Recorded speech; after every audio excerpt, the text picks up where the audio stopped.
Luna go ran of until me. her Get lungs off. burned. We have to 3 keep days moving. without proper Hold rest. her. 3 days of constant They're movement through the everywhere. dense Watch out. forests of the Rocky Mountains.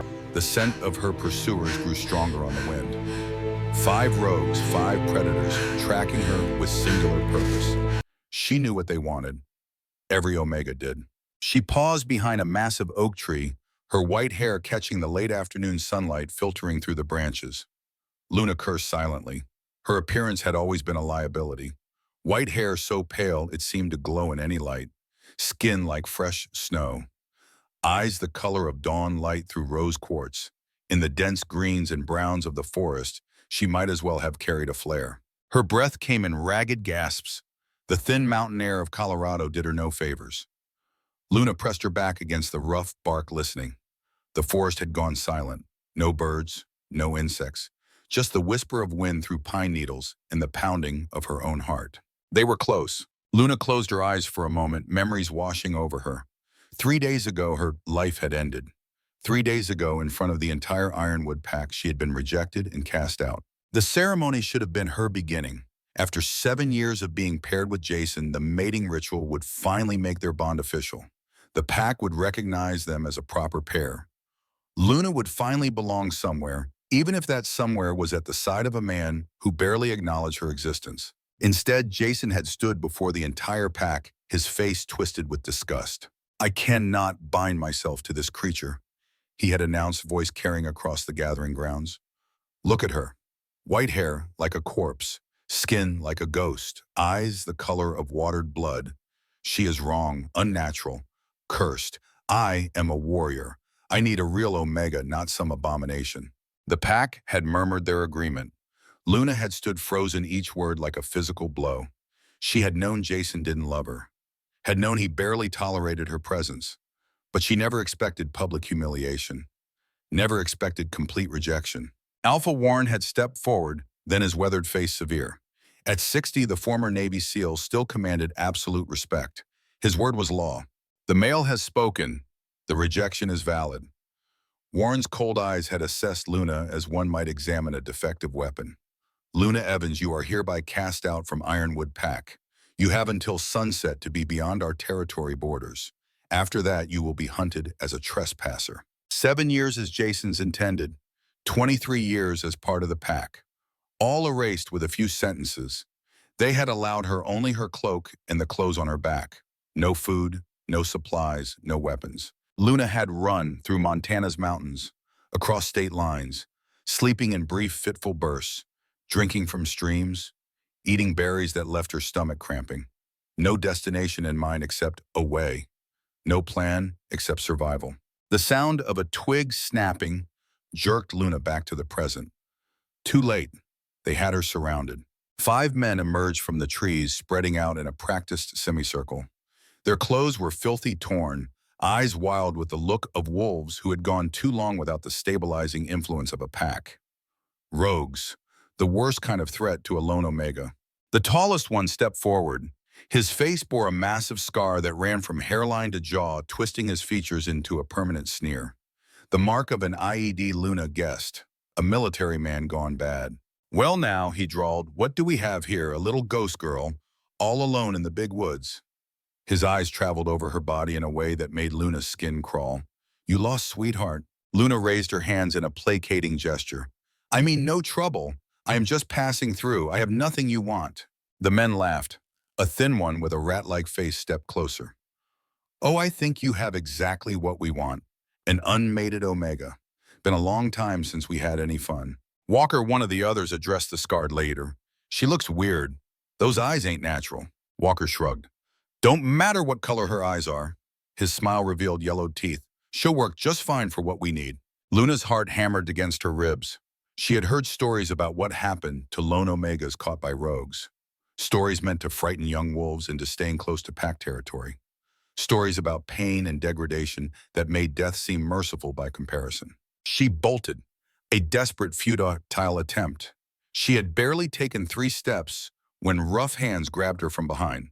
Walker moved with surprising speed, catching her around the waist and slamming her against the oak tree hard enough to drive the air from her lungs. "That was rude," he snarled, his breath hot against her face, reeking of rot and old blood. We just want to get to know you better. Have a little fun." Luna struggled against his iron grip. "Let me go, please. I have done nothing to you." "Scream all you want." The rat-faced man laughed, moving closer. "No one out here to help you. No pack, no alpha, just us and you and all the time in the world." A third rogue reached for her, face fingers brushing her cheek. Never seen eyes that color before. Like watered-down blood, creepy as hell, but bet the rest of her works just fine. Luna thrashed wildly, managed to free one arm, and raked her nails across Walker's scarred face. He howled and backhanded her, the blow so hard her vision blurred. The taste of copper flooded her mouth. "You're going to regret that." Walker's voice dropped to a dangerous growl. "Hold her down, boys." The 5 rogues closed in. Luna could see their intent clearly. The violence they planned, the pain that awaited her. She was going to die here in this forest. Or worse, much worse, suffer in ways that would make her beg for death before they finally granted it. Terror flooded through her. Pure, overwhelming, so intense it felt like drowning. And with that terror came something else. Something that had lain dormant her entire life, sleeping within her genetic code, waiting for this moment of desperate need to awaken. Power. It exploded from her like a shockwave. Invisible but tangibly real. The rogues were thrown backward with bone-breaking force. Walker went flying 10 feet, hitting a pine tree with a crack that suggested ribs breaking. The rat-faced man slammed into a boulder and crumpled. The others scattered across the clearing, groaning and bleeding. Around Luna, shimmering into existence like crystallized light, was a barrier. A shield made of pure energy, translucent and glowing with soft white light that pulsed in time with her heartbeat. A perfect dome extending 6 feet in every direction. Luna stared at it in shock, her hands raised before her as if she had physically created it. What was this? What had she done? The shield was beautiful, ethereal, like frozen moonlight given form. She could see through it, but knew instinctively that nothing could get through without her permission. The rogues were picking themselves up, cursing and bleeding from various injuries. Walker's face contorted with rage, blood streaming from where his head had hit the tree. "The little ghost has teeth," he snarled. "Fine, we will just have to beat the fight out of you first. Break whatever the hell that is, and then break you." They came at her again, fists and claws pounding against the shield. It held firm. The impact sent ripples across the surface like waves on water, but the barrier remained intact, unbroken. Luna backed to the center of her protective dome, hands shaking, not understanding what was happening, but grateful for it. "What kind of freak are you?" One of the rogues spat, hammering uselessly against the barrier. Luna didn't answer. She had no explanation. She had never done anything like this before.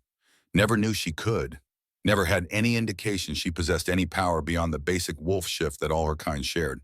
But the shield was draining her. She could feel it, energy flowing out of her to maintain the barrier like a stream steadily emptying a lake. She couldn't sustain this forever. Minutes, maybe an hour at most, and these rogues showed no sign of giving up. Walker circled her shield, looking for weaknesses, testing different spots with claws and teeth. "Can't keep this up forever, Ghost Girl. And when it falls, we are going to make you pay for every second you made us wait." Luna's breath came in short gasps. Panic threatened to overwhelm her again. He was right. She couldn't maintain this indefinitely. And when the shield fell, when her energy gave out, they would be on her in seconds. She had only delayed the inevitable by a few minutes. Then she heard it. A sound that made the rogues stop their assault and look around in sudden fear, their confidence evaporating into terror. Growling, low and menacing, coming from all directions. Not just one or two wolves, many, too many to count. Wolves emerged from the forest like ghosts themselves, like spirits materializing from the shadows. 20 of them, all massive, all with white or silver fur that gleamed in the filtered sunlight. They moved with coordinated precision that spoke of military training, surrounding the rogues with practiced efficiency, cutting off every escape route. These weren't rogues. These were trained warriors, an elite unit that moved as one. At the front of the group stood the largest wolf Luna had ever seen. His fur was pure white, pristine as fresh snow. His eyes ice blue, burning with a fury that promised violence. He stared at the rogues with an intensity beyond anger. This wasn't rage, this was judgment. "Oh no," Walker whispered, his voice shaking. "That's the North American Patrol. That's the Alpha Commander." The white wolf shifted, and Luna watched in awe as a man took his place in a transformation so smooth it seemed like magic rather than the usual painful process. He stood at least 6'5" with a broad chest and powerful shoulders. His silver white hair was cut in military precision, short on the sides, slightly longer on top. His face was all hard angles and planes weathered by sun and wind, with a short beard that emphasized rather than softened his strong jaw. Scars marked his torso, testament to countless battles survived. Most striking was the tattoo on his chest, the SEAL Team 6 insignia, along with what looked like a presidential unit citation. Ice blue eyes surveyed the scene with cold calculation. He looked like something from ancient legends. A warrior king carved from ice and fury and ancient power. And he looked absolutely murderous. "You are on my territory," he said, his voice deep and commanding, carrying the authority of a man accustomed to instant obedience. "Attacking an Omega, that's 2 death sentences." Walker's scarred face had gone pale, his earlier confidence completely evaporated. "We didn't know this was your land, Alpha Commander. We thought she was just a rogue. Fair game."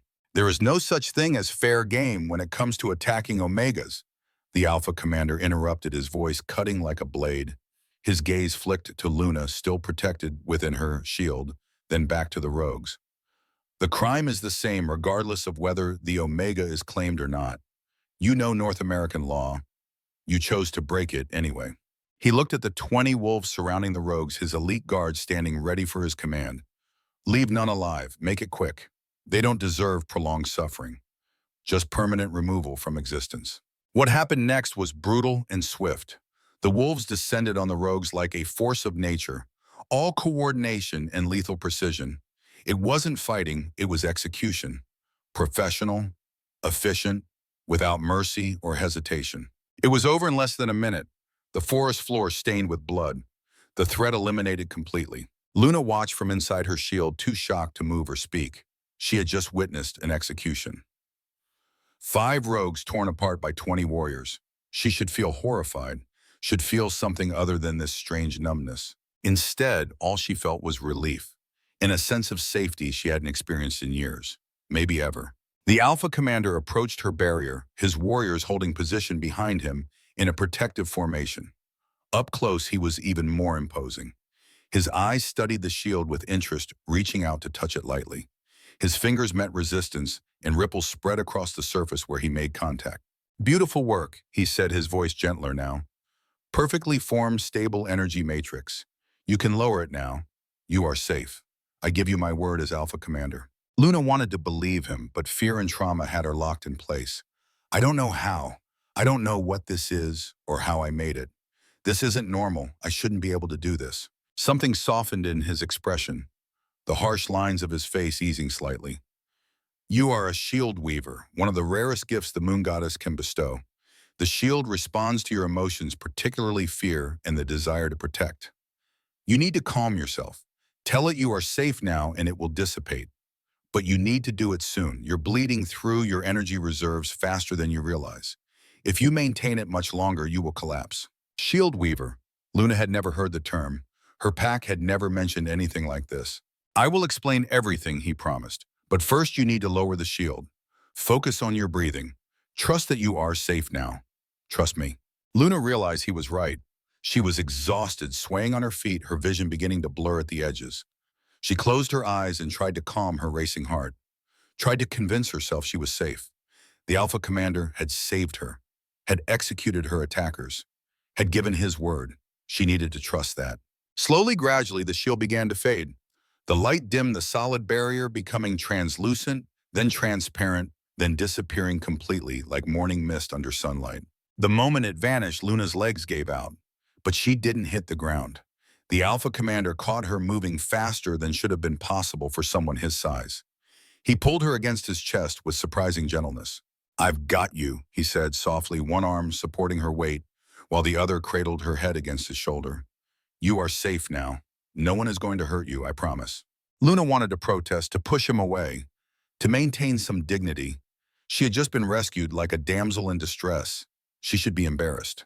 But she was so tired, so scared, so overwhelmed by everything that had happened. She buried her face in his chest and let herself shake apart, let herself be weak for the first time in years. He held her through it, his large hand stroking her white hair, with surprising tenderness for hands that had known so much violence. "What's your name?" he asked quietly. Luna, she managed between shaky breaths.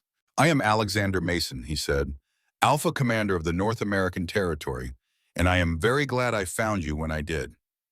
He didn't finish the thought, but Luna understood. A few more minutes and her shield would have failed. Then she would have been at the mercy of 5 rogues who had shown they had none. Luna pulled back slightly, looking up at him with tear-stained eyes. You were patrolling out here in neutral territory. We've been tracking these rogues for a week, Alexander explained, his jaw tightening. They've been attacking lone wolves, specifically targeting the vulnerable. Women, elderly, young males. We were trying to capture them for questioning about their network.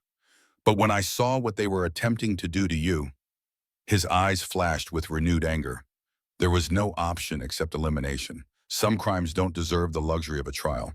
Thank you, Luna whispered. If you hadn't come. But I did come, Alexander said firmly. And you are safe now. Can you walk, or would you like me to carry you? My territory is about 2 miles north. You need food rest and a medic to check you over properly. Luna tried to stand on her own, but her legs were still shaking badly and wouldn't support her weight.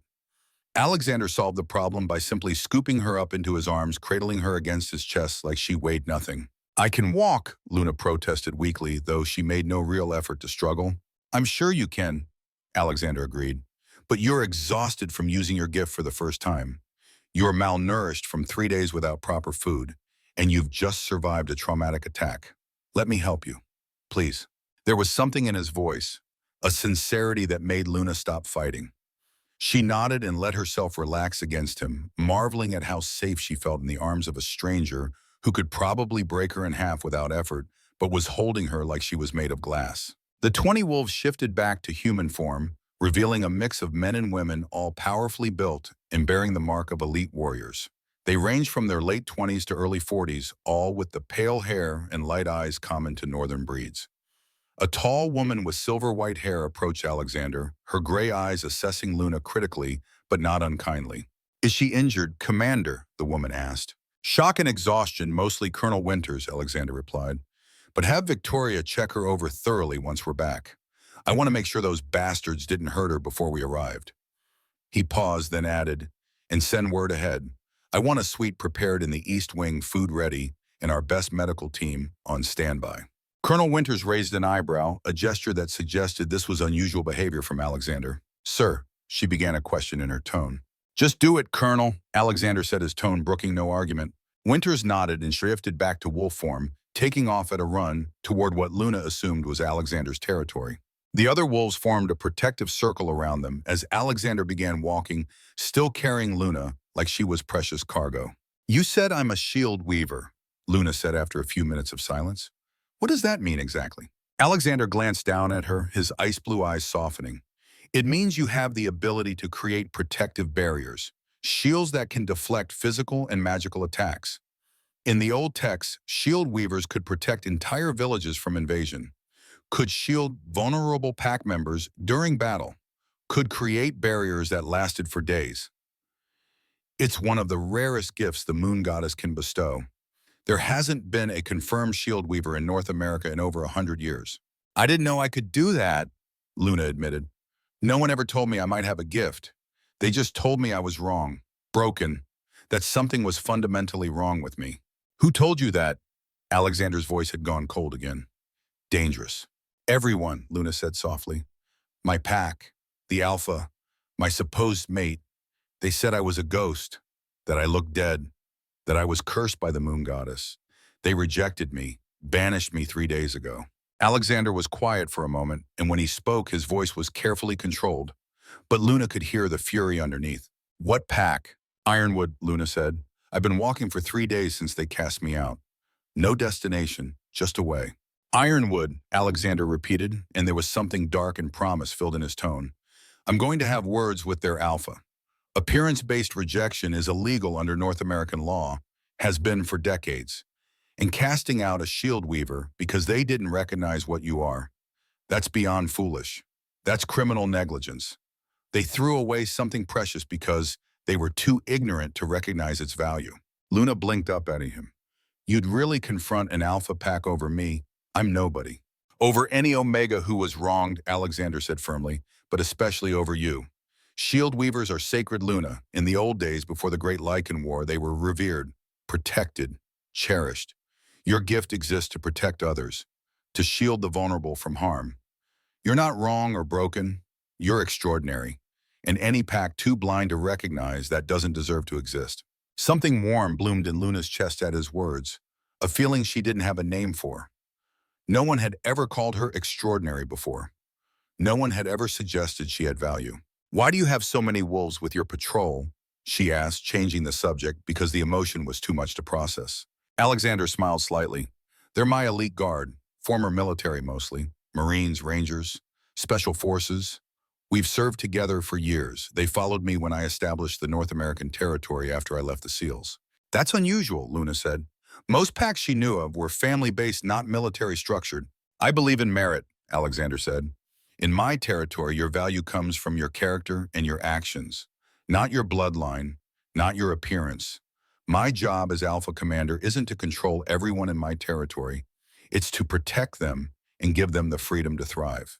They walked in comfortable silence until the forest opened into a clearing, and Luna saw Alexander's territory for the first time. It was impressive, a compound of structures built around what appeared to be a former military installation.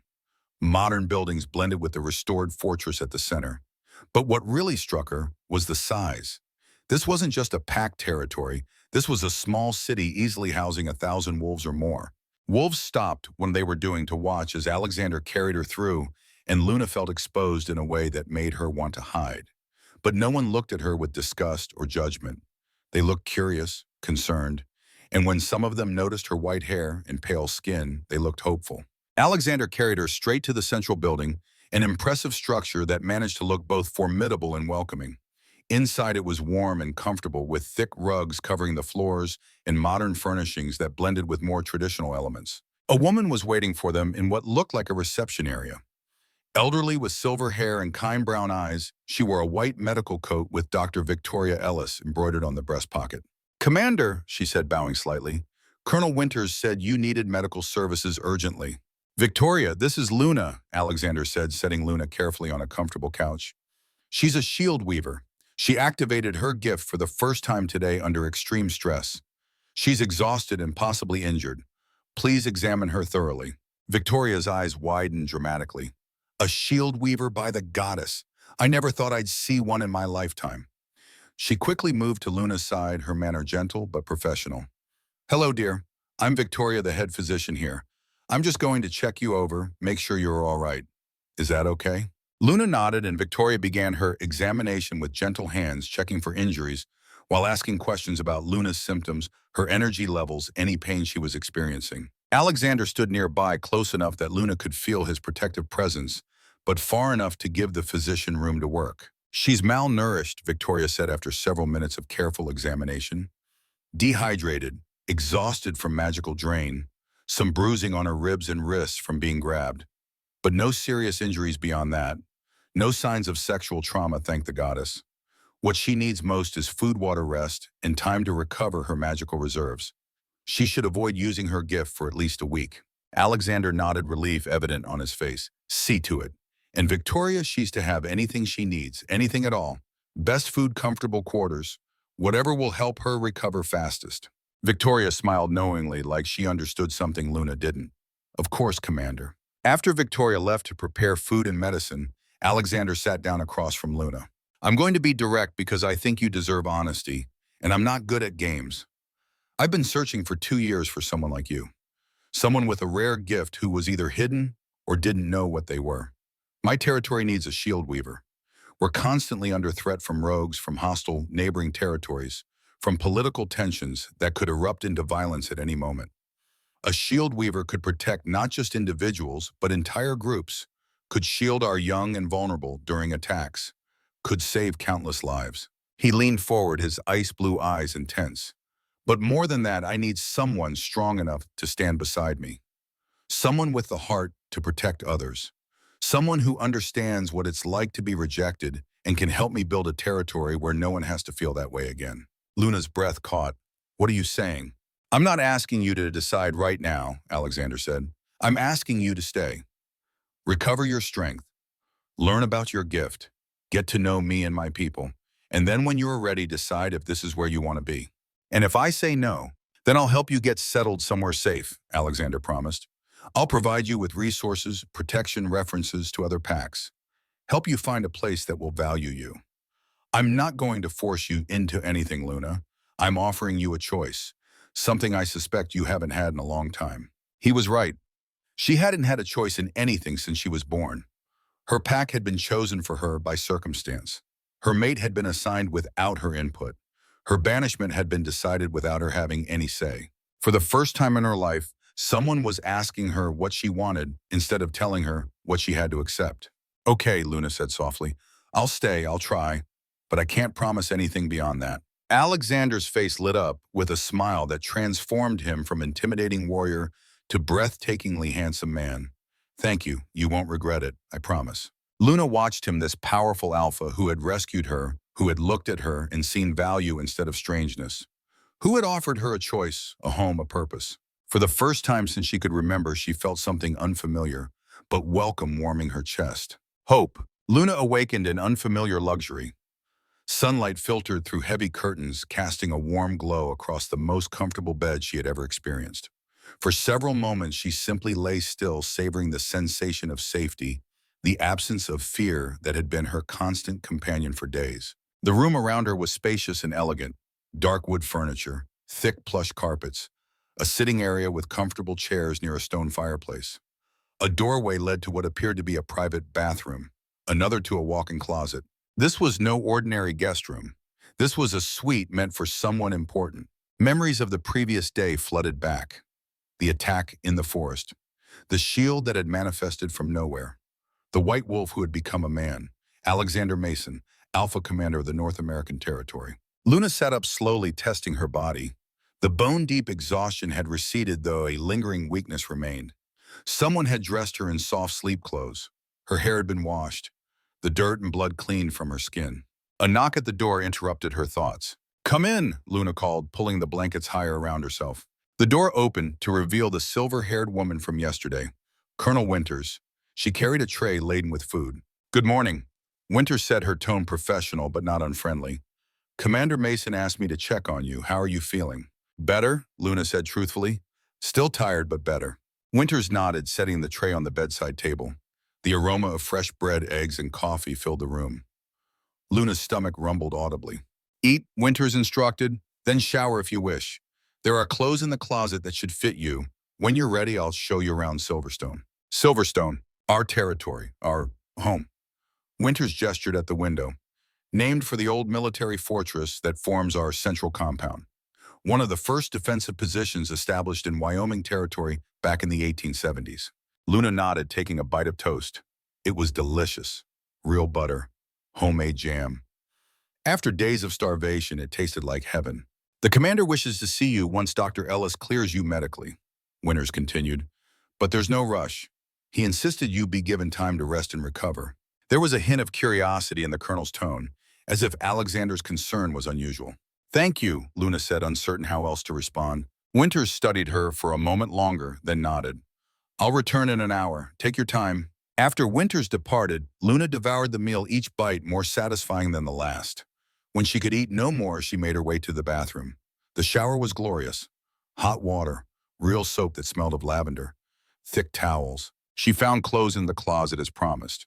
Simple but high quality, jeans that fit perfectly, a soft blue sweater, undergarments still with tags, boots her exact size. Someone had gone to considerable trouble. By the time Winters returned, Luna felt almost human again. "Better?" the colonel asked, noting Luna's improved appearance. "Much," Luna admitted. "Thank you." Winters led her from the suite through corridors of the fortress. The building was a fascinating blend of military history and modern comfort. The original stone walls remained but now housed state-of-the-art technology, solar panels on the roof, security systems, communications equipment. Silverstone Fortress was abandoned by the Army in 1957, Winters explained as they walked. Commander Mason acquired it in 2015 after leaving the SEALs. He had a vision, a territory built on merit rather than bloodlines, a place where wolves would be judged by their character, not their status or appearance. They emerged onto a large balcony overlooking what could only be described as a small city. Buildings spread out from the central fortress. Residential areas, commercial districts, training facilities, parks and green spaces. 2,000 wolves live here now, Winters said with evident pride. Former military, rogues who wanted structure again, refugees from packs that valued the wrong things, all united by shared values rather than shared blood. Luna stared in amazement. Most wolf packs numbered 50 to 100 members, all related by blood or marriage. This was something different, something revolutionary. It's incredible, she said honestly. Winters nodded. Commander Mason made it so. There was deep respect in her voice. He gave us purpose, direction, a second chance. They continued their tour through the compound. Everywhere they went, wolves nodded respectfully to the colonel. Many looked at Luna with open curiosity, some with recognition in their eyes as if they knew what she was. None looked at her with disgust. None whispered behind their hands. None shied away from her unusual appearance. It was disorienting. Luna had spent her entire life being stared at, whispered about, being treated as something wrong, something to be tolerated rather than accepted. Colonel Winters, a voice called from behind them. They turned to see a woman in her 60s approaching, Dr. Victoria Ellis. I was hoping to find Ms. Luna before her meeting with the commander. Perfect timing, Winters replied. I was just showing her around. Victoria smiled warmly at Luna. How are you feeling today, my dear? Much better, Luna said. Thank you for your help yesterday. It was my honor, Victoria said with a slight bow of her head. If you don't mind, I'd like to explain a bit about your gift before you meet with the commander. Perhaps somewhere more private. Winters nodded. Take the commander's study. He won't mind. I have duties to attend to anyway. Victoria led Luna to a well-appointed office on the top floor of the fortress. Floor-to-ceiling windows offered a panoramic view of the surrounding territory. Mountains in the distance, forests, a lake glimmering in the morning sun. They settled into comfortable leather chairs, Victoria regarding Luna with keen interest. Shield weavers, the doctor began, are among the rarest of the blessed. In all the records I've studied, fewer than 100 have been documented in the past 1,000 years. She gestured to Luna's appearance. The physical markers are distinctive: white hair, pale skin, eyes with a pink or red hue. In ancient times, these traits were recognized and revered. Today, sadly, they are often misunderstood. Luna nodded. Misunderstood was a polite way of putting it. The gift typically manifests in times of extreme danger, Victoria continued. A survival mechanism triggered by fear or the need to protect. Once awakened, however, it can be controlled, directed, strengthened with practice. What exactly is it? Luna asked. The shield, I mean. What is it made of? Energy, Victoria explained. Pure energy drawn from within you and shaped by your will. In the old text, they called it moonfire because it resembles solidified moonlight. It can stop physical attacks, block magic, even filter air or water if necessary. She leaned forward, her expression serious. But there's a bam. The shields drain your energy. The larger or stronger the shield, the greater the drain. Push too far too fast and you risk collapse, even death. Luna swallowed hard, remembering the fatigue that had overwhelmed her in the forest. How do I control it? With training, Victoria said. Like any muscle, it strengthens with use. You'll learn to create shields of different sizes, different strengths, to maintain them longer, to shape them precisely. She smiled encouragingly. The commander has already arranged for training sessions. He's quite eager to help you develop your gift. Why? Luna asked the question that had been bothering her since yesterday. Why does he care so much he doesn't even know me? Victoria considered her response carefully. The commander has been searching for someone with a rare gift for a long time. He believes such individuals are crucial for the protection of our territory. But more than that, she paused, choosing her words. Alexander Mason is a man who recognizes value others miss, who sees potential where others see only difference, who understands that the things that set us apart can be our greatest strengths. A knock at the door interrupted them. A young man in what appeared to be a military-style uniform stood at attention. Dr. Ellis, Ms. Luna, Commander Mason is ready to receive you in the operations center. Victoria nodded, rising from her chair.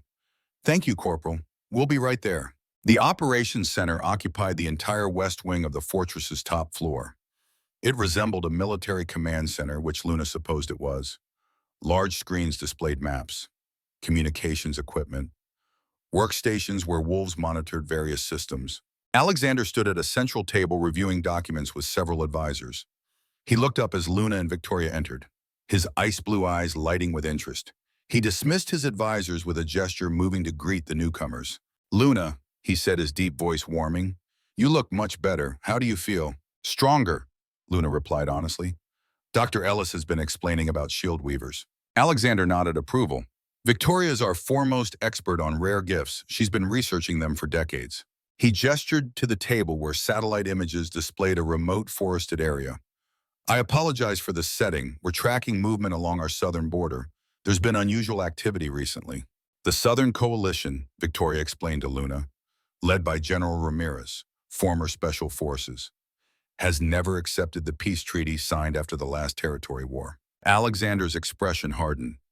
"Ramirez believes in old ways. That strength alone determines who rules. That those with power should dominate those without." His gaze returned to Luna, softening slightly. "He would see your gift as a weapon to be controlled, not a blessing to be nurtured." Luna felt a chill at his words. "Is that why you've been searching for someone like me as a weapon?" "No," Alexander said firmly. "As protection, there's a difference." He moved away from the table, gesturing for Luna to follow him to the large windows overlooking the territory. "Everything I've built here is about protection, giving people a safe place to live, to thrive, to be valued for who they are." He turned to her, his expression serious. "A shield weaver can protect not just themselves but others, can shield the vulnerable, the wounded, the young, can save lives that would otherwise be lost." There was passion in his voice, conviction. Luna found herself believing him.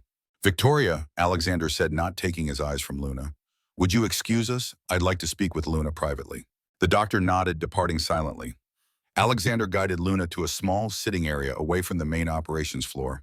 "I want to be completely honest with you," he said once they were seated, "about why I've been searching for a rare gift, about what's happening with the Southern Coalition, about what I believe is coming."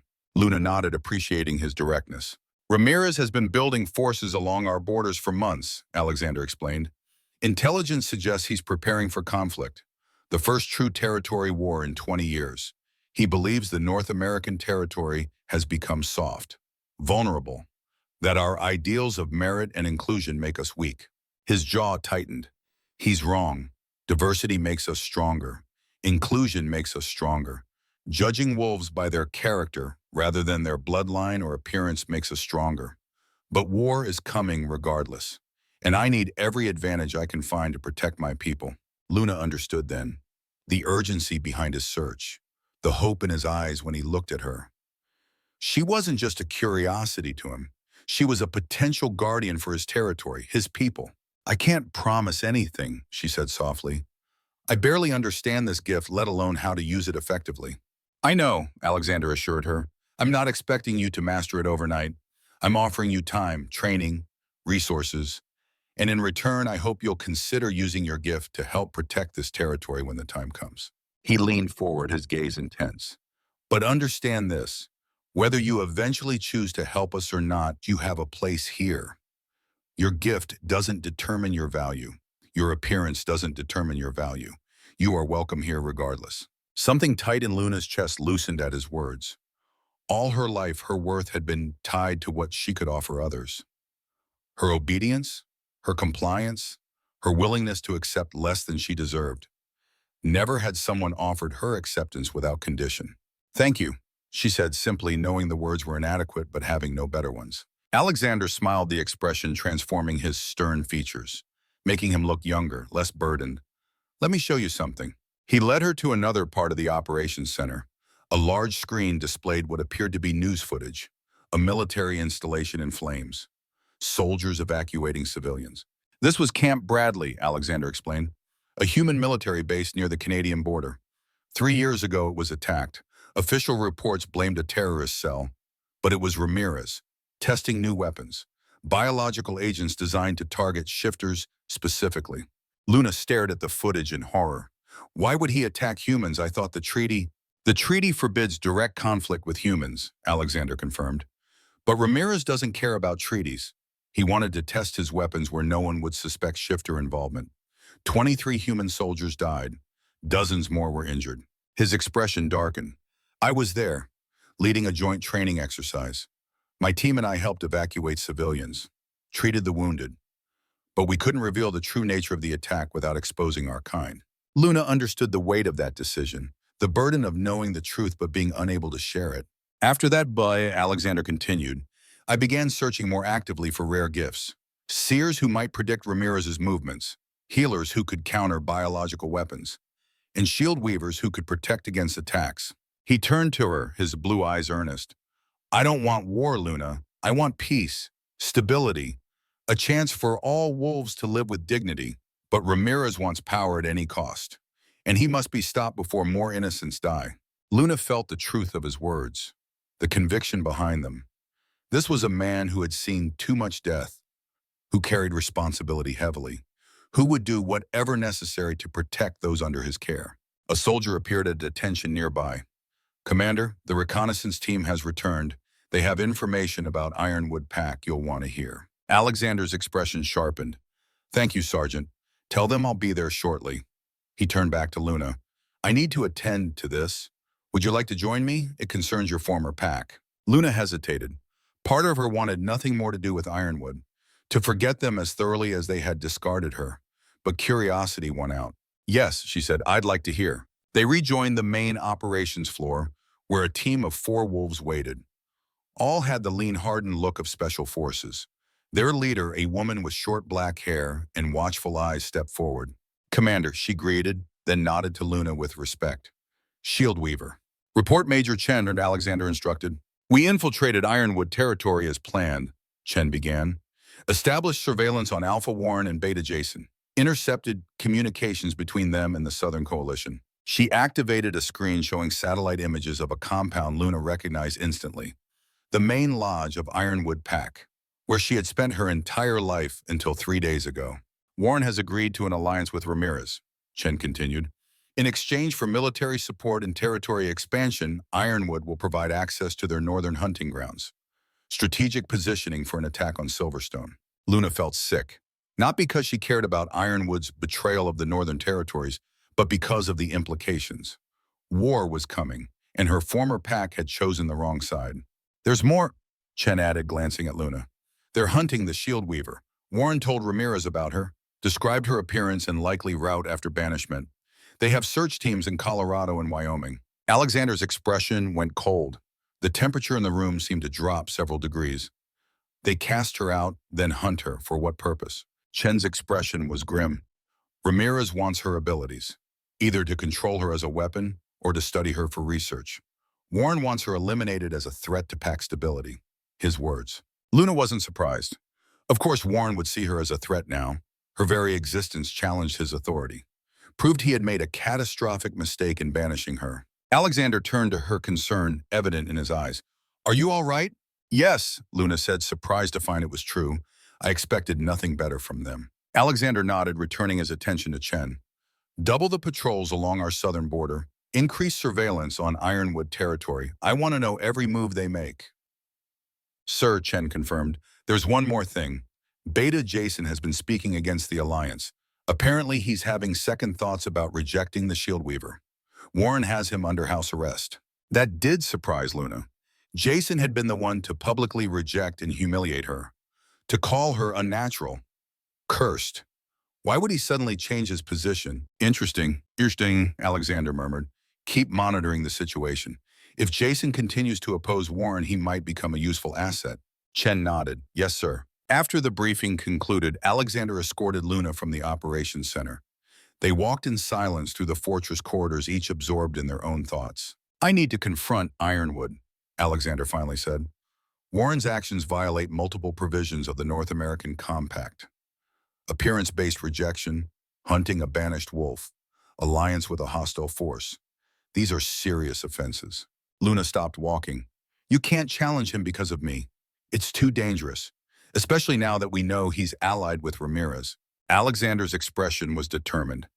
This isn't just about you, Luna, though that would be reason enough. This is about upholding the laws that govern all wolf packs in North America. If Warren can violate them without consequence, others will follow. Order will break down. He placed a gentle hand on her shoulder. Besides, I have no intention of walking into a trap. This will be handled diplomatically first, through proper channels, with witnesses from neutral territories. Luna wasn't convinced. And if diplomacy fails, Alexander's smile held no warmth. Then we proceed to less diplomatic options. But that's not your concern. You need to focus on recovering, on learning to control your gift. Before Luna could argue further, Dr. Ellis appeared in the corridor. Commander, she said, slightly breathless, you need to come quickly. We've had a breakthrough with the archives. There's information about shield weavers you need to see. Alexander's eyebrows rose. Lead the way. Victoria led them to a secure room deep within the fortress. The walls were lined with ancient text, scrolls, leather-bound volumes. Digital scanning equipment suggested an ongoing effort to preserve the aging materials. A young man with scholarly features looked up from a workstation as they entered. Commander, Dr. Ellis, I've isolated the relevant passages from the Chronicle of Gifts, late medieval period.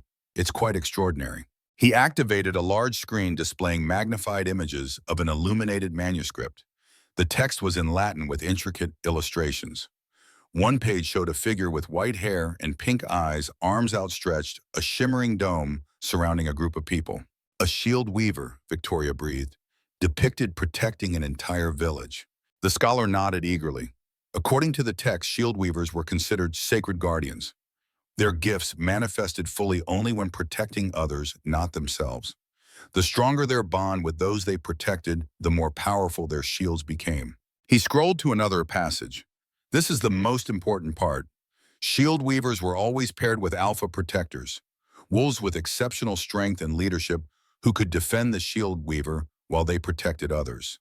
The text describes it as a symbiotic relationship, each making the other stronger. Alexander and Luna exchanged a glance. The implications were clear. Is there anything about training? Alexander asked. How shield weavers develop their abilities. The scholar nodded. Several passages, meditation techniques, exercises to strengthen energy control, methods for expanding shield size and duration. He looked at Luna with undisguised awe. With your permission, Shield Weaver, I'd like to compile everything into a training manual for you. Luna blinked, startled by both the deference and the offer. Yes, of course, thank you. There's one more thing, Victoria said, her expression troubled. The text mentions a vulnerability. Shield weavers can protect against almost any physical or magical attack, but they have a specific weakness. She pointed to a passage of text. Their shields cannot block something called void magic, a rare form of power that negates other magical abilities. The text is vague, but suggests this was how many shield weavers were defeated during the Great Purge of 1442. Alexander frowned. Is there any indication this void magic still exists? Uncertain, the scholar admitted. There are no recorded practitioners in the modern era, but the genetic potential could still exist, just as shield weavers themselves were thought extinct until now. The implications hung heavy in the air. If Ramirez discovered this vulnerability, he would stop at nothing to find someone with void magic capabilities. Keep this information restricted, Alexander ordered. Need to know only, and continue searching the archives for any additional information about shield weavers or void magic. He turned to Luna. Meanwhile, we need to begin your training immediately. If Ramirez and Warren are hunting you, we have less time than I thought. Luna nodded, feeling the weight of expectations settling on her shoulders. Yesterday, she had been a rejected Omega fleeing for her life. Today, she was apparently a sacred guardian whose abilities might determine the outcome of a coming war. I'm ready, she said with more confidence than she felt. Training began that afternoon in a secure underground facility. The large room had been cleared of all furniture. The walls reinforced with some type of metal. Alexander explained it was designed for practicing dangerous gifts safely. Colonel Winters supervised the session along with Dr. Ellis monitoring Luna's vital signs. Alexander himself would be her training partner. The archives suggest shield weavers learn best through necessity, Alexander explained. Real threats trigger stronger responses than simulated ones.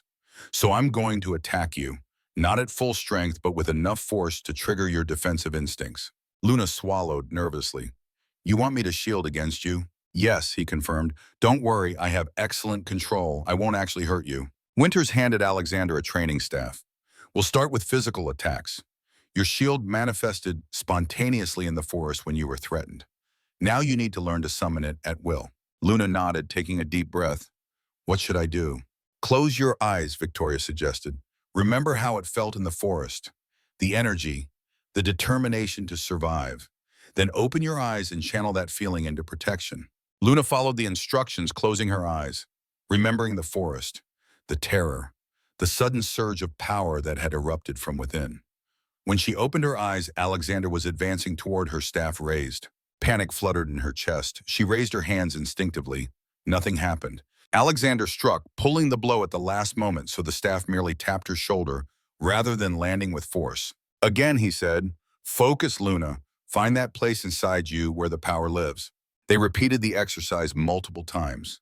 Each time Alexander approached, each time Luna tried to summon the shield, each time failing. Frustration built within her. Why had the power come so easily in the forest but eluded her now? What was she missing? After the 20th attempt, Alexander paused. "This isn't working. We need a different approach." He dismissed the staff standing directly before her. The archives mentioned strong emotions as triggers.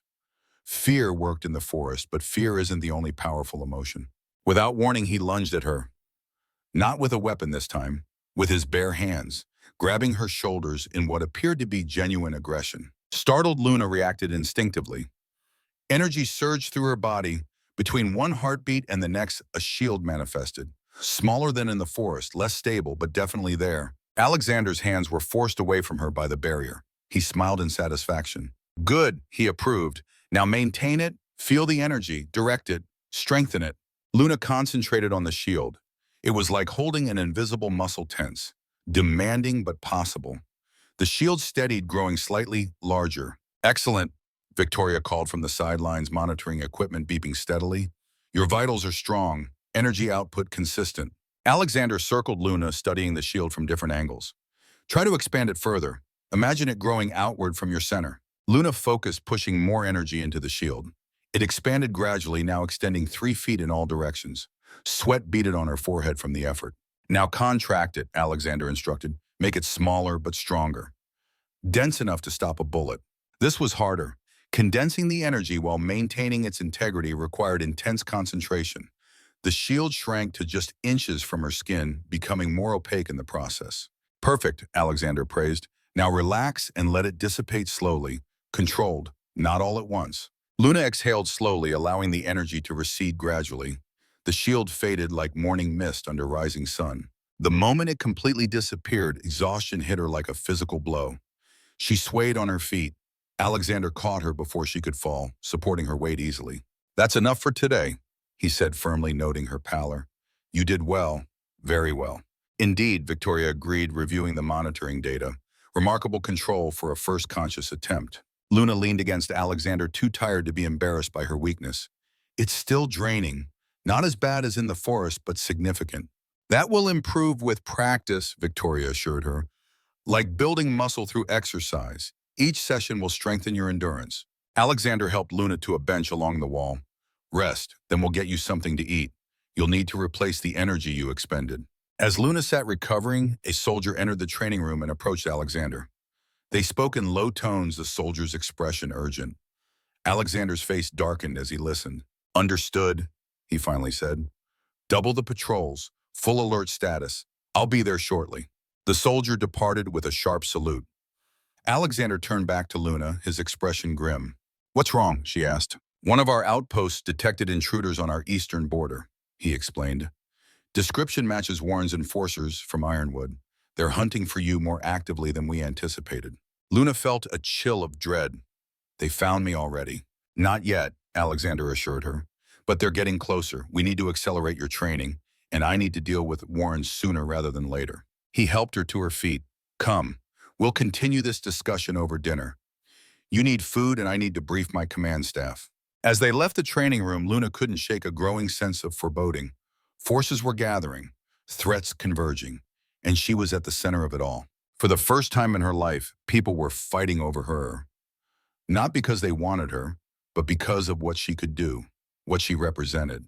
Power. And in that moment, Luna understood that her gift might be either salvation or damnation, protection or weapon, depending on whose hands controlled it. She glanced at Alexander walking beside her, his profile strong in the corridor's light. She had placed her trust in this man she barely knew. This alpha commander who saw value where others saw only strangeness.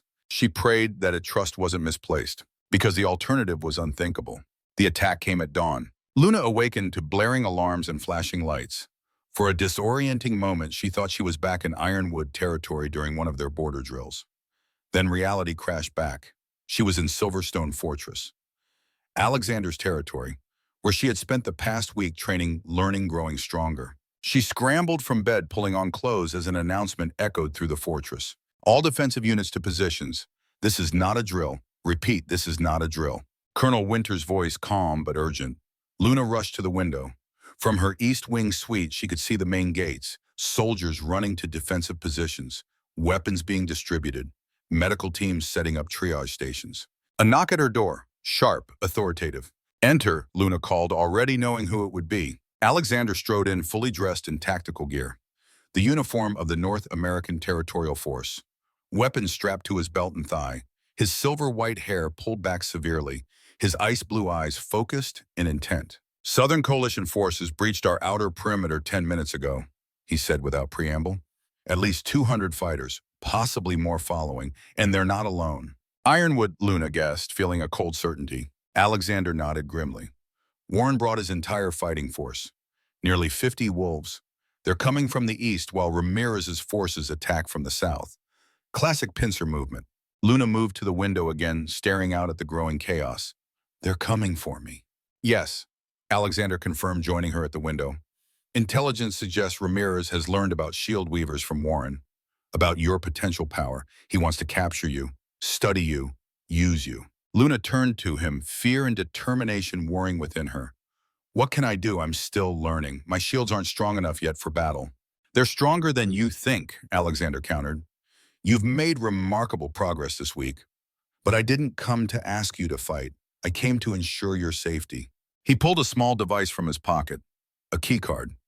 This accesses our secure bunker beneath the fortress. Colonel Winters will escort you there. You'll be protected until the threat is neutralized. Luna stared at the keycard, then back at Alexander. Anger sparked unexpectedly. You want me to hide while everyone else risks their lives. I want you safe, Alexander corrected, his voice firm.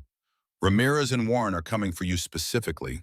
If captured, you would be subjected to unspeakable experiments, forced to use your gift for their purposes. I cannot allow that.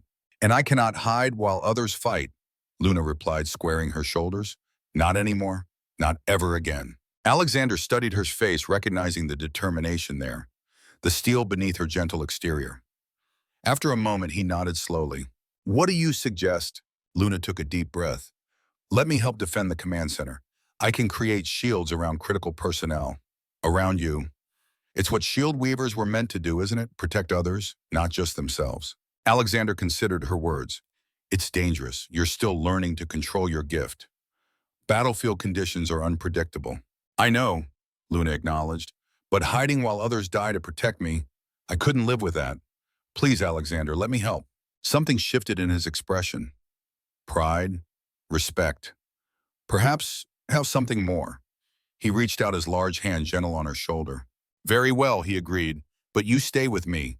At all times, no heroics, no unnecessary risks. Your primary objective is to shield the command staff so we can coordinate the defense. Understood. Luna nodded, relief flooding through her. Understood. 30 minutes later, Luna stood in the fortress command center. Around her, military discipline prevailed despite the chaos of battle. Officers issued orders. Communications specialists monitored radio traffic. Strategic displays showed enemy positions advancing toward the fortress. Luna wore lightweight body armor over her clothes, not because it would stop bullets better than her shields, but because Alexander had insisted, his protective instincts running deep. Victoria had given her energy supplements, compounds designed to extend her stamina during prolonged shield use. They tasted bitter but seemed effective. Luna could feel strength coursing through her veins. Readiness. Alexander moved between stations, calm and focused, issuing orders, reviewing tactical assessments. A true commander in his element. Southern forces have breached the second perimeter, an officer reported, encountering heavy resistance at defensive position, Charlie. Reinforce with Alpha Team, Alexander ordered. Hold that line at all costs. Another officer approached urgently. Sir, Eastern forces are advancing faster than anticipated. Warren has brought some kind of heavy weapons. Our scouts report vehicles modified with battering rams. Alexander frowned. Unusual for Ironwood. They typically rely on traditional fighting methods. Ramirez's influence, Colonel Winters suggested from her position at the tactical display. He's modernizing them, making them more dangerous. A sudden explosion shook the fortress. Dust drifted from the ceiling. Direct hit on the east wall, someone reported. Structural integrity holding, but they're using explosives now. Alexander's expression darkened.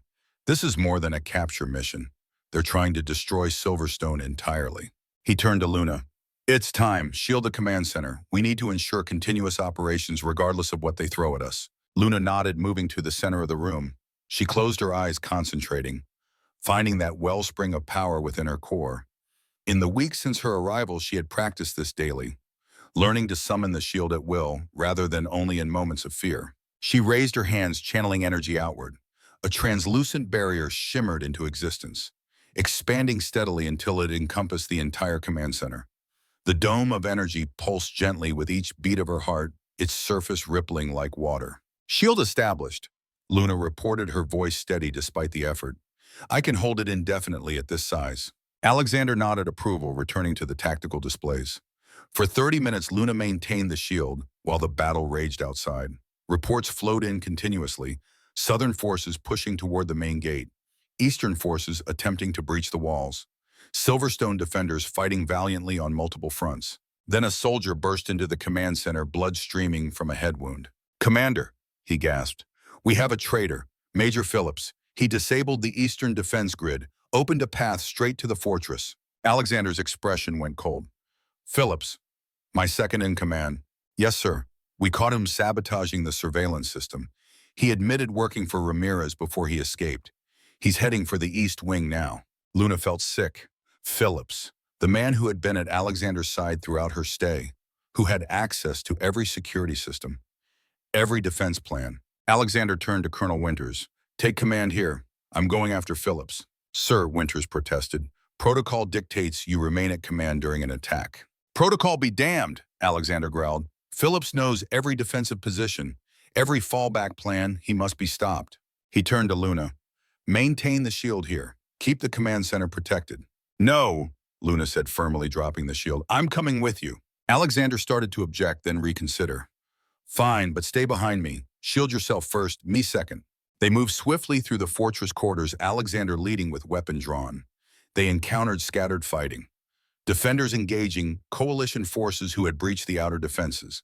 Alexander dispatched enemies efficiently when necessary, but remained focused on their primary target. They reached the East Wing to find it partially overrun. Bodies in the corridors, the smell of smoke and blood, signs of betrayal from within. Phillips will head for the secure archives, Alexander predicted. He knows that's where we keep our most sensitive intelligence, including everything we've learned about shield weavers. They descended the stairs toward the archive level.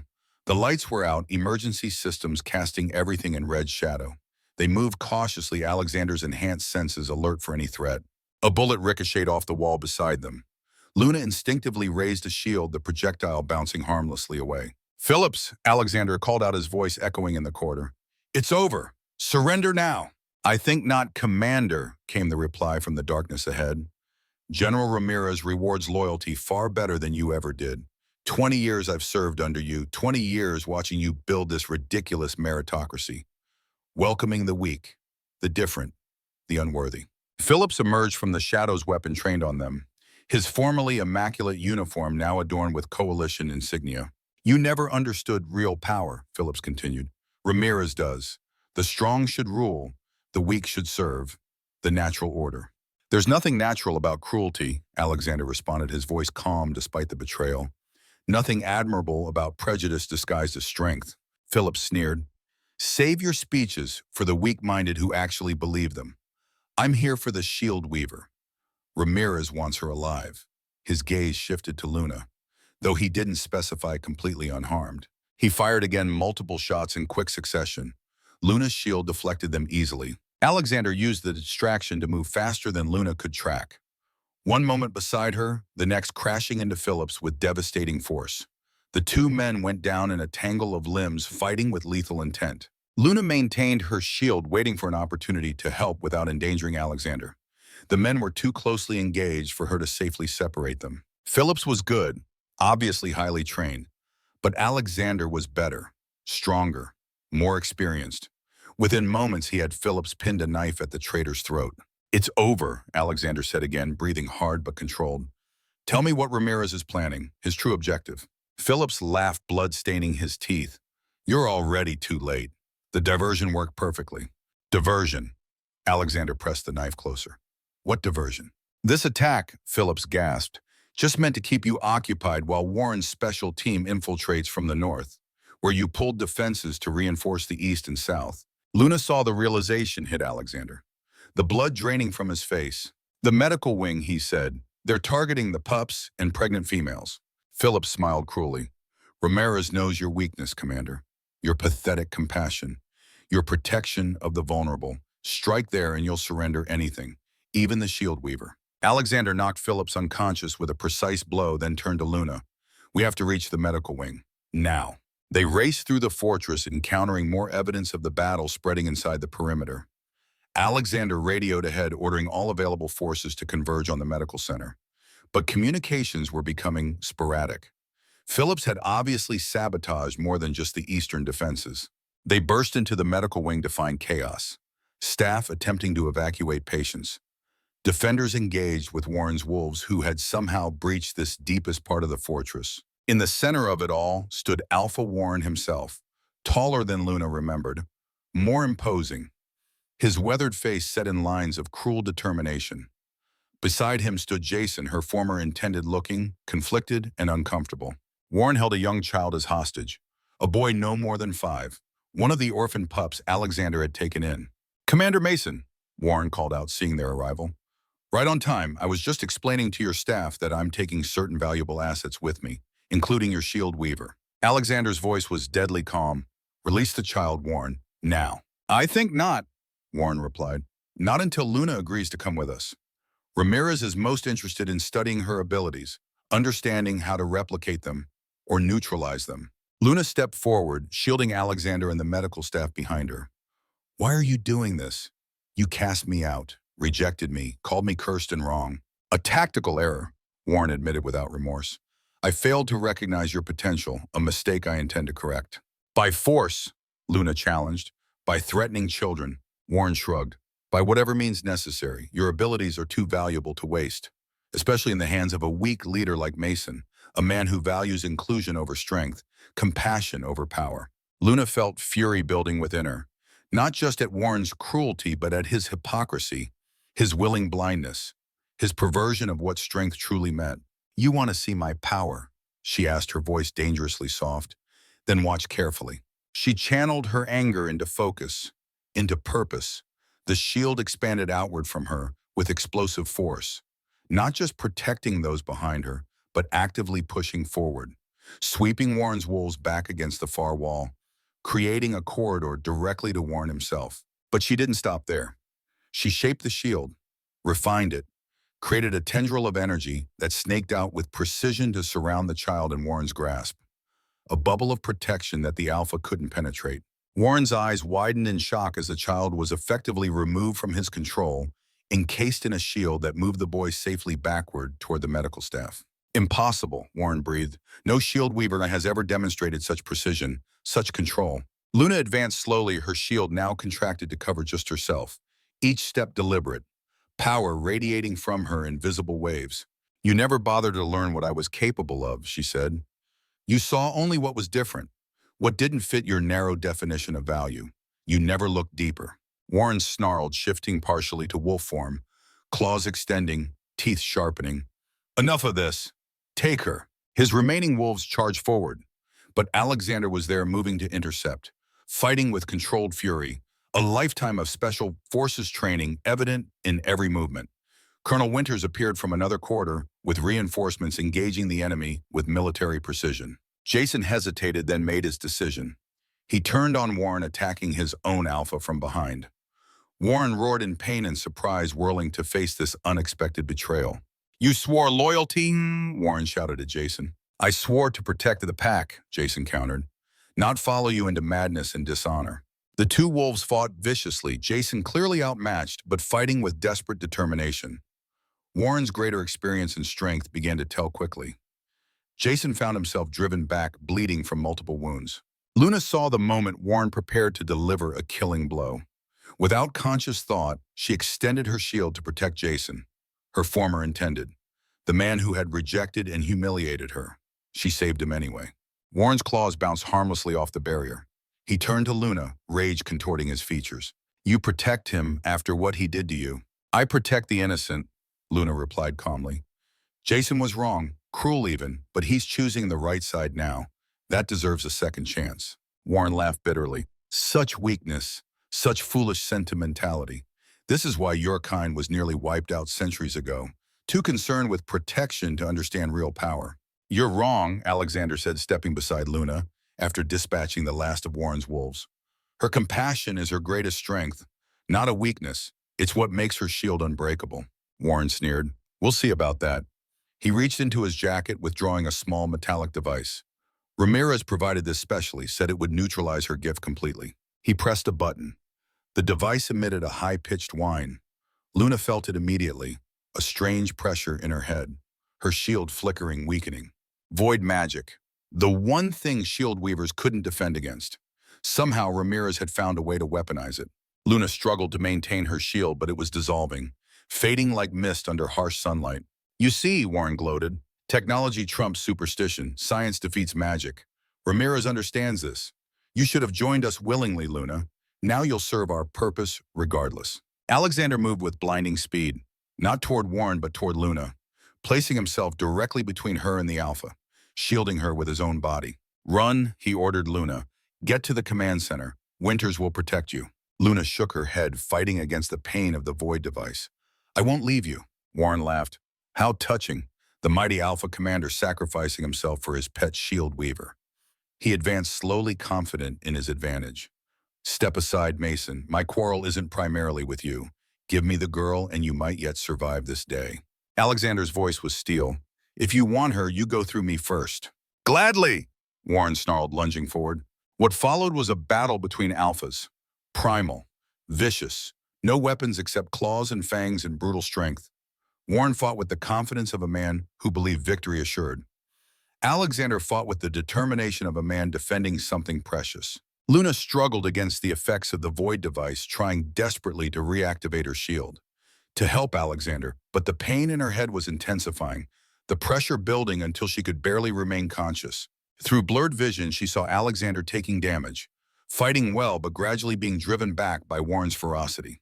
The older Alpha had decades more experience, and now with Luna's shields neutralized, he fought without restraint. A particularly vicious blow sent Alexander crashing into a wall. He slumped, momentarily stunned.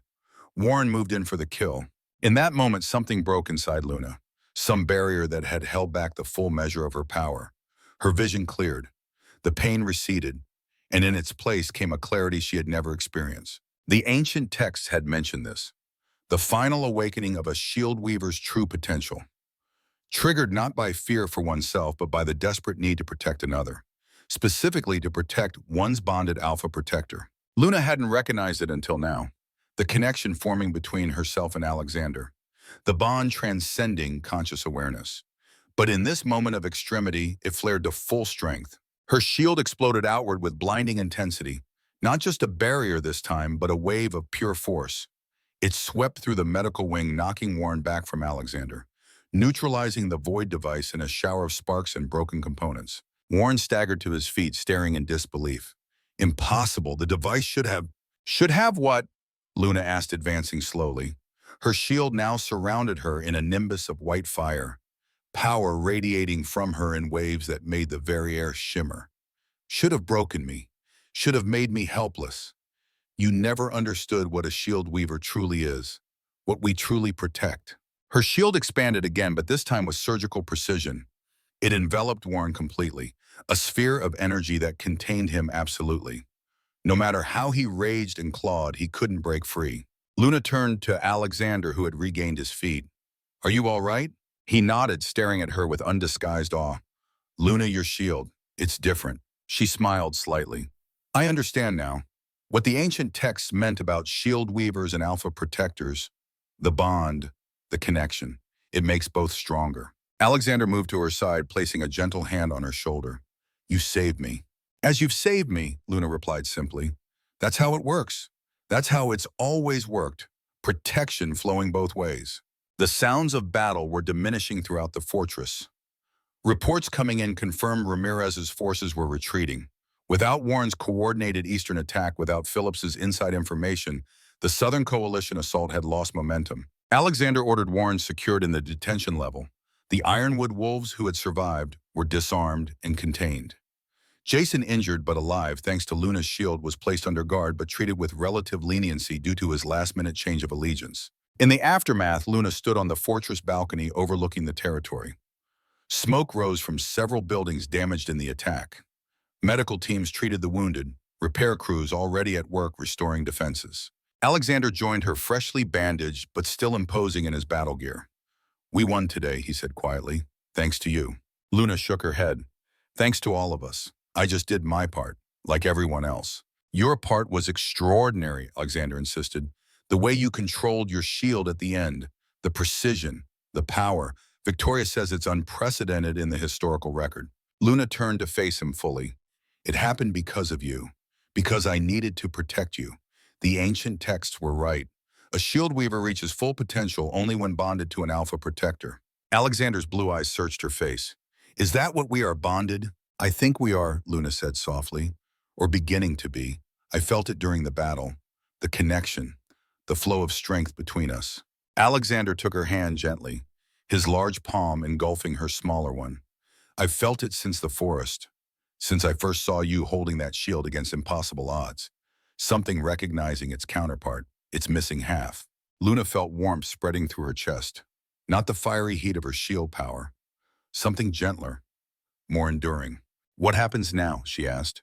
"With Warren, with Ramirez." "Warren will face the Territorial Council," Alexander explained. "His crimes warrant execution, but I'll recommend imprisonment instead. As for Ramirez, he's retreated for now, but he won't stop. This was just his first attempt." His expression grew serious. "The war has only begun, Luna. Ramirez believes in domination at any cost. In a world where the strong rule the weak without restraint, without compassion, he will keep coming, keep trying to capture you, to use your power for his purposes." Luna nodded, understanding the gravity of their situation. "Then we keep fighting, keep protecting, keep building something worth defending." Alexander smiled, the expression transforming his stern features. Together, Luna agreed. In the days that followed, Luna addressed the Territorial Council. Representatives from all North American wolf territories gathered to hear testimony about Warren's crimes and Ramirez's aggression. Luna stood before them, no longer the rejected Omega fleeing for her life, now a shield weaver in full command of her power, her white hair loose around her shoulders, her pink eyes clear and confident. "A week ago, I was cast out from Ironwood Pack," she told the assembled leaders. "Rejected for my appearance, banished for being different.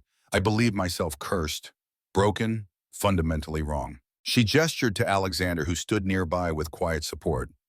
"Commander Mason showed me the truth, that differences can be strengths, that looking wrong to some eyes doesn't mean being wrong.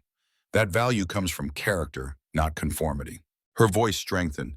"I stand before you as proof that old gifts still exist in our bloodlines, that ancient powers can reawaken, that protection is as important as strength, defense as crucial as offense." The council members listened intently, many with expressions of awe. Shield weavers were legends to most of them, stories from ancient times. Yet here stood living proof of their return. "Ramirez threatens not just the North American territory," Luna Boyle continued. "He threatens all who believe in a world where wolves are judged by their actions, not their appearance or status, where the vulnerable are protected, not exploited, where difference is celebrated, not punished." She raised her hand, summoning a small shield that glowed with soft white light. "I pledge my gift to the defense of these ideals, to the protection of all who share them. This is what shield weavers were always meant to do, to safeguard not just lives but values worth living for."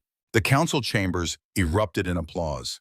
Support for Alexander's territory was solidified, alliances strengthened, resources committed to the coming conflict with Ramirez and his Southern Coalition. 5 years passed. Luna stood once more on the fortress balcony, watching the sunset paint the Wyoming mountains in gold and crimson. Her white hair was longer now, braided with silver threads that matched her formal uniform, the insignia of Shield Commander on her collar. equal in rank to Alexander himself. Silverstone had grown, new buildings, new defenses, new citizens seeking refuge from territories still clinging to outdated beliefs about bloodlines and status. The war with Ramirez continued, not constant fighting but periodic clashes, diplomatic confrontations, skirmishes at the borders, attempts to undermine the North American territory through sabotage and disinformation. Each time Ramirez was defeated, each time he withdrew to plot anew. Luna had grown stronger with each engagement, her shields now capable of protecting entire sections of the territory, her control precise enough to shield specific individuals in the midst of chaotic battle, her endurance extended to hours rather than minutes. And the bond between her and Alexander had deepened, from initial attraction to profound connection, from tentative trust to absolute faith. They led together, fought together, built together. Contemplating the sunset or planning new defenses, Alexander's voice came from behind her, still powerful, still commanding, but gentler now when addressing her. Luna smiled as he joined her at the railing. Both, the Western approach still needs strengthening. Alexander nodded his arm, slipping around her waist with familiar ease. The mating mark on her neck, normally hidden by her uniform collar, tingled pleasantly at his proximity. The latest intelligence suggests Ramirez is planning something significant, he said. Something different from his usual tactics. We'll be ready, Luna assured him, whatever comes. Alexander studied her face in the fading light. Do you ever regret it, accepting this life, this endless conflict? Luna considered the question seriously. I regret the necessity of fighting, the lives lost, the suffering caused by Ramirez's ambition, but this life being who and what I am, having purpose, having you. She shook her head. Never. She turned to face the territory spread before them, the homes and businesses, the training grounds, the schools where young wolves were taught to value character above all else. Before you found me in that forest, I had nothing, Luna said softly. No place, no purpose, no hope. Now I have everything worth having, everything worth protecting. Alexander's arms tightened around her. We built something good here, and we'll keep building, Luna promised. Keep protecting for as long as necessary. As darkness fell, lights appeared throughout the territory, warm windows, street lamps, the glow of community and purpose. Luna thought of her journey, from rejected Omega to revered Shield Weaver, from believing herself fundamentally wrong to knowing herself exceptionally right, from loneliness to belonging. Sometimes rejection wasn't an ending, but a beginning. Sometimes being different wasn't a curse, but a gift. Sometimes running away led exactly where you needed to be. She leaned into Alexander's strength, offering her own in return. The Alpha Protector and the Shield Weaver, ancient roles reborn for modern times. Whatever came next, they would face it together, protected and protector in perfect balance, as it was always meant to be.